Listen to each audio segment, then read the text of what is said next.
This may be old news to some of you, but I recently discovered that this Crisco is a great source of heat and light. You see that flame above the eye? Makes it look like a red candle? That flame is there for a reason. Little history on Crisco. Back in the day before electricity, the meat industry was making it expensive to purchase lard and tallow, which are two ingredients for soap making and candle making. So Procter & Gamble started making Crisco to fill that need for a cheaper alternative to lard. So in other words, this was not intended as a food product when it first came out, and it still isn't in my mind. But when electricity was born and the candle business tanked, Procter & Gamble needed another use for their Crisco product, so they introduced it as a vegetable shortening. However, there are no vegetables in this, which is deceptive. The food industry is filled with deception and a lot of chemicals, additives that are not good for us. I'm planning to make a video about that, and it will probably be titled The Crap in Our Food. So subscribe so you don't miss that one. This might be the very first imitation food product ever made, and it probably sparked the invention of another imitation food product, margarine. Also not healthy for you. Margarine was, however, marketed as an healthier alternative to butter, which was and is a lie. But Crisco's still good for candle making. So let me show you how to make a candle out of a can of Crisco. So you take just any old candle, turn it upside down so you can cut it to size so that it will fit down into the bottom in the middle of that can. And then just take a skewer, try to make a little circle in there to get that candle started so it goes down in there easier.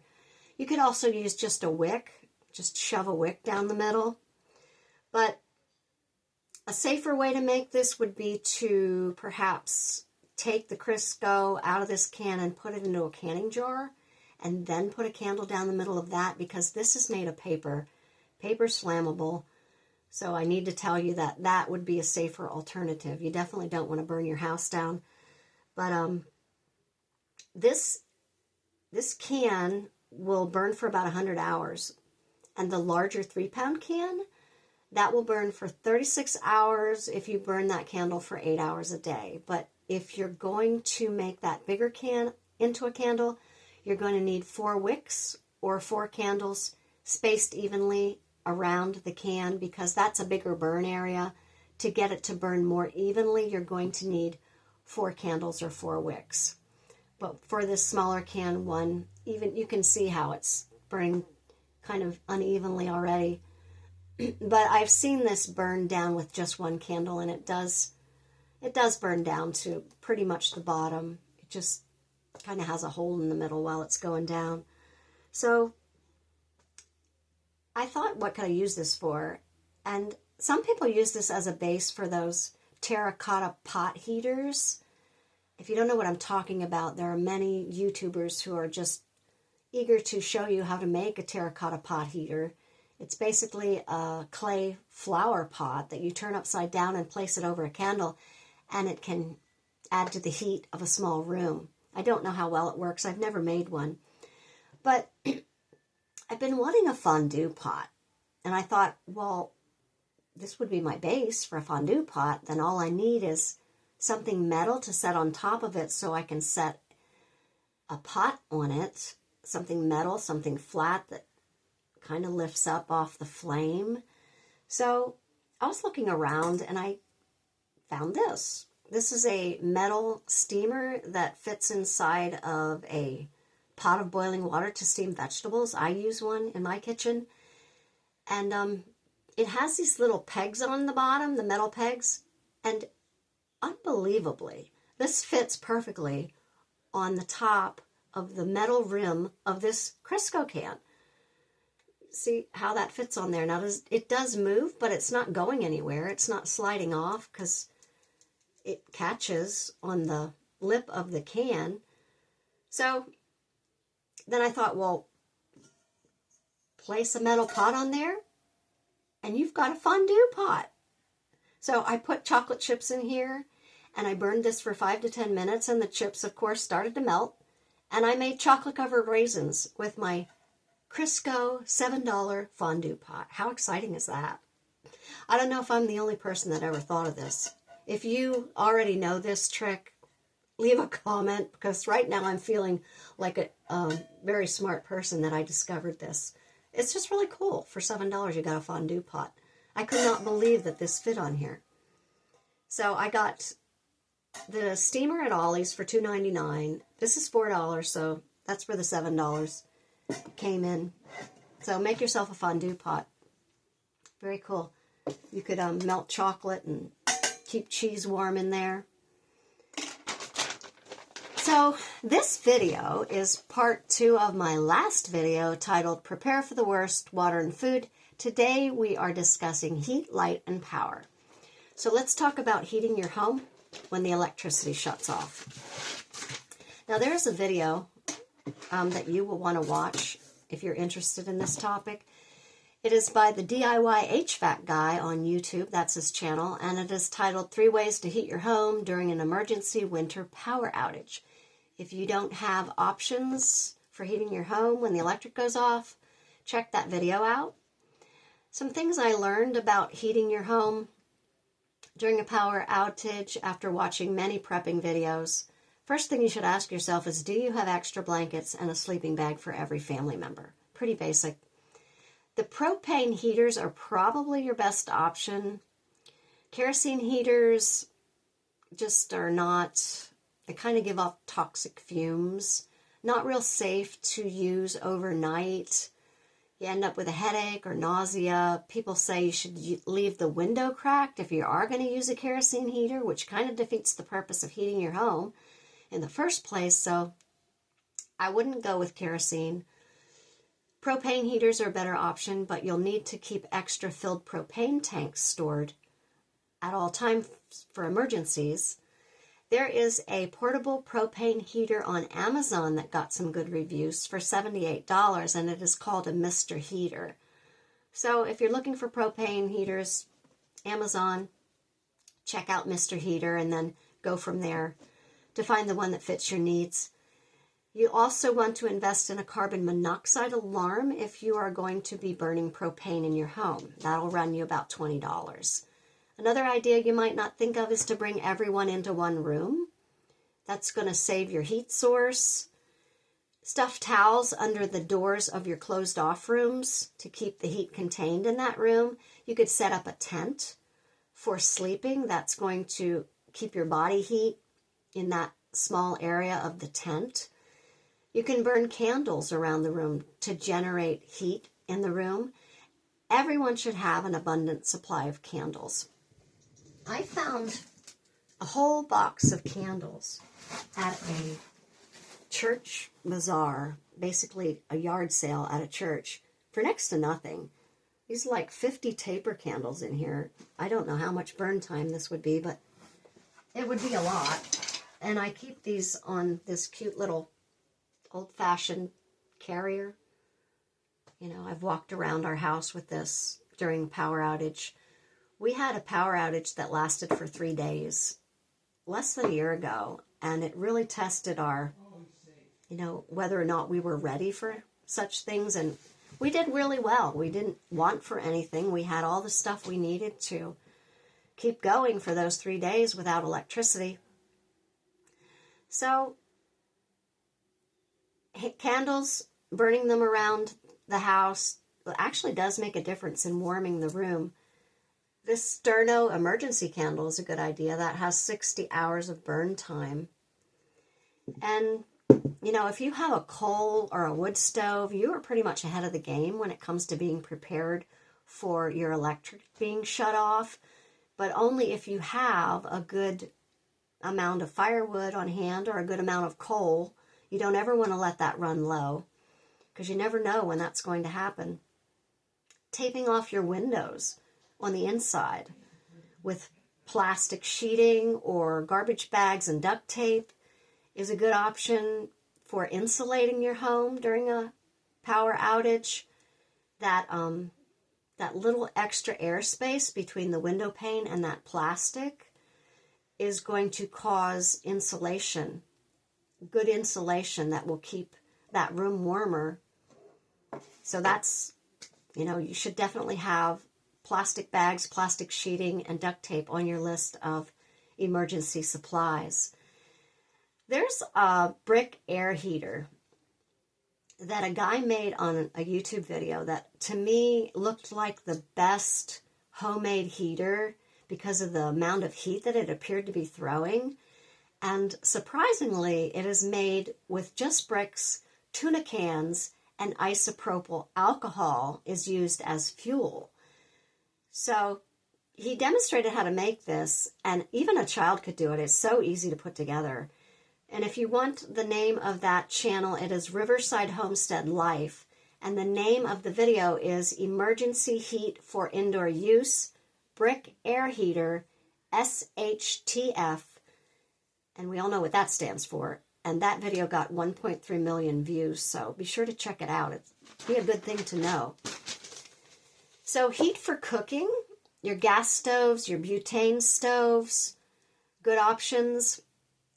Butane is going to run you like $16 for 4 cans of butane on average, and that will give you 16 hours of burn time.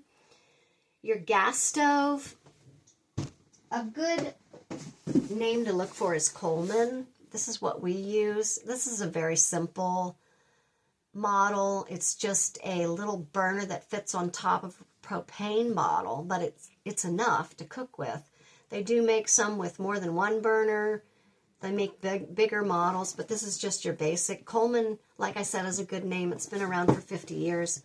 My dad used Coleman products when we used to go camping when I was a kid. So, very reliable company.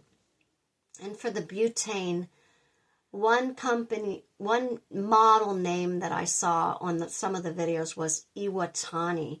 Iwatani. I'm not saying it's the best, but it could be a name to start with if you're searching for butane stoves. And then, surprisingly, there's another type of stove that I didn't know about until I did this research. It is called a denatured alcohol stove.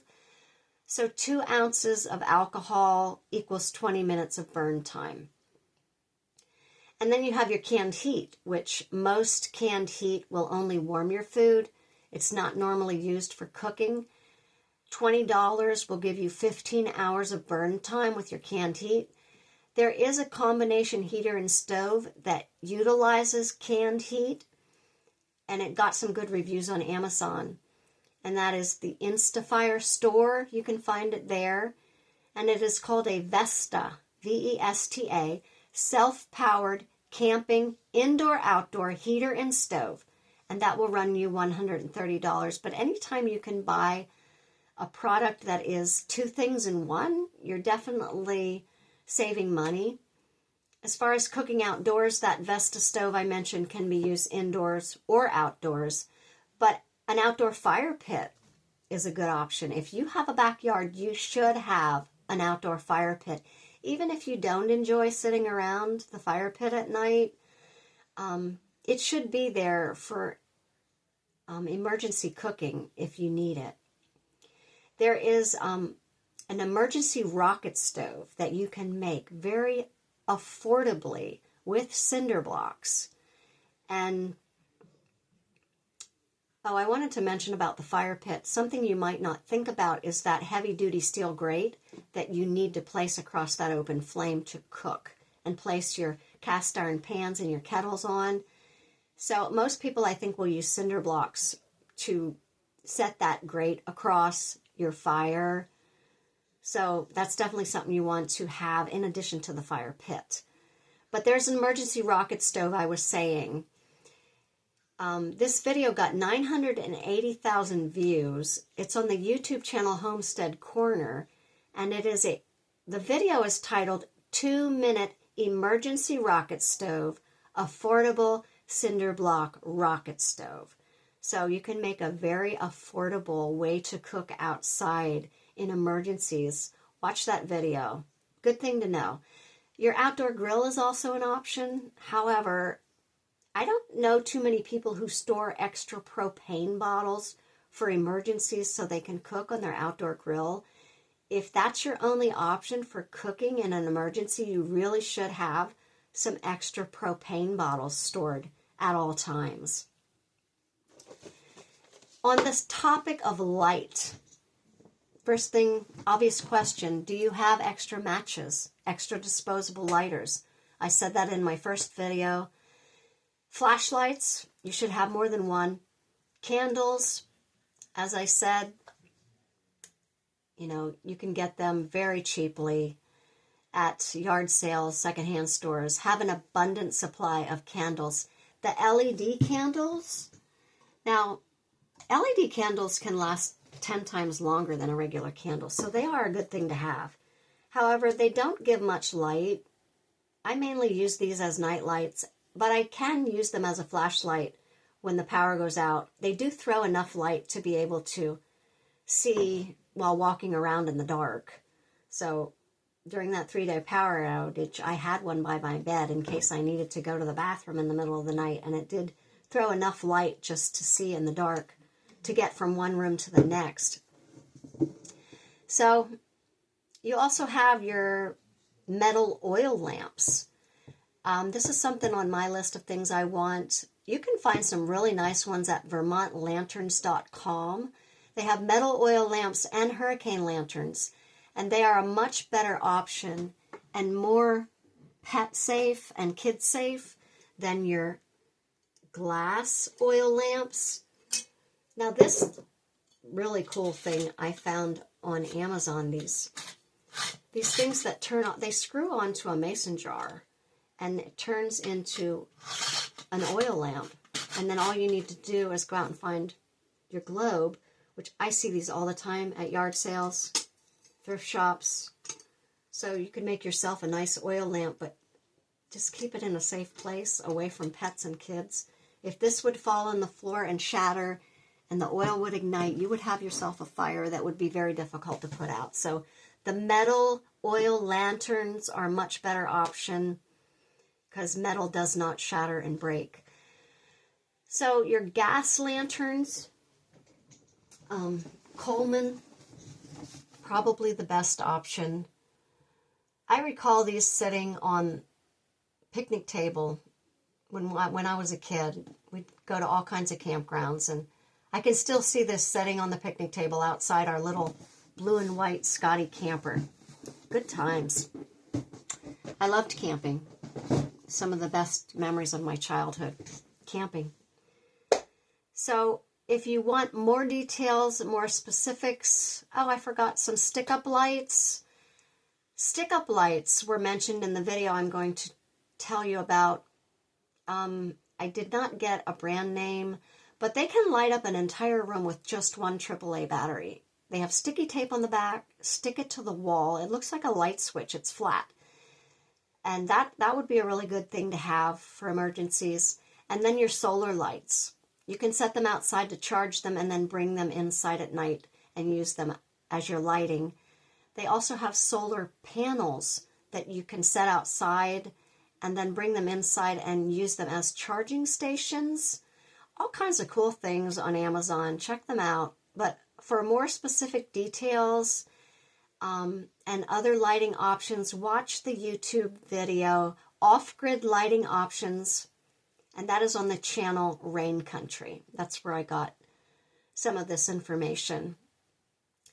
And 2 websites that you want to check out if you're looking for emergency supplies, emergency long-term storage food, survival supplies, everything from flashlights to generators. 2 websites. One is 4 Patriots. That's the number 4, Patriots. And then My Patriot Supply. Those are some good places to start if you're looking for those type of things. And then we're going to talk about power. Batteries. I'm not any kind of battery expert. I don't know what the best brand is, but something that I learned about batteries recently is that lithium batteries are less likely to leak than alkaline batteries. So we normally buy the alkaline batteries because they are cheaper. However, I'm not sure that's the best way to go because several times now we have gone into our battery supply and noticed that one of those batteries leaked in the package and destroyed every battery in the package. It's kind of like that one bad apple that destroys the whole basket of apples.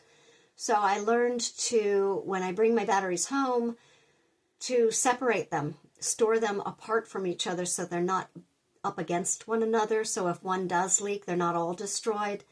You know, you could store your smaller batteries maybe in a ice cube tray, or, you know, get creative. I don't know. There are all kinds of ways you could store your batteries separately. Just a good habit to get into with batteries. As far as generators, don't know much about them either. We don't have one, but I do know that there's a lot to consider before buying one. And I'm going to give you a little tip on that. But first I want to mention generators. If you want a really good generator, and you should get a good generator, if you're going to get a generator, you need a good capacity generator that's actually going to do what you want it to do. They will start at about $1,000, and they can go much higher. So expect to pay that much for a good generator. And the Good Housekeeping Institute recommends for solar generators Goal Zero as being a good, reliable brand. And you can find them at goalzero.com. As far as your gas-powered generators, I don't know what to recommend. You know, you'd have to do your own research on that. But extension cords is another thing to consider if you're considering buying a generator. Most people, maybe they don't think about that, but extension cords should be on your list, not just because of generators. That will come in handy for a lot of situations in an emergency. So have extension cords on your list. And the YouTube channel that I wanted you to check out about the generators, she said there are a lot of things to consider before buying one, and she talks about that in this video. And it is the YouTube channel, The Gathered Nest, and the video is titled, Things We Should Have Done Before Hurricane Helene Hit Our Small Farm. So check that video out if you're considering buying a generator. And to power your appliances and your devices, solar power banks, I highly recommend one. We bought one for our phone just before that 3-day power outage, and we were very glad for it. The name brand of the one my husband bought, it's a solar power bank. It is by Good AAA, and that is the word good and then 3 small A's. Look for that on Amazon. That's a good place to start if you're looking to buy a solar power bank for your phone or for your appliances, your other devices. Also, the Good Housekeeping Institute recommends a Blaver solar charger. It's on Amazon, and it is a combination battery pack, flashlight, and compass, and surprisingly sells for only $30. So that's a 3-in-1 unit there, and it is Blaver, BLAVOR, solar, battery pack, flashlight, and compass. So for $30, that's definitely worth it. Another thing is storing gasoline as a power source. Now, I watched some videos after Hurricane Helene, and a lot of people were saying that the gas stations that were open near the Asheville area, there were long lines, and a lot of the stations weren't even open at all. So storing gasoline is a good idea, not just for emergencies, but for all the time.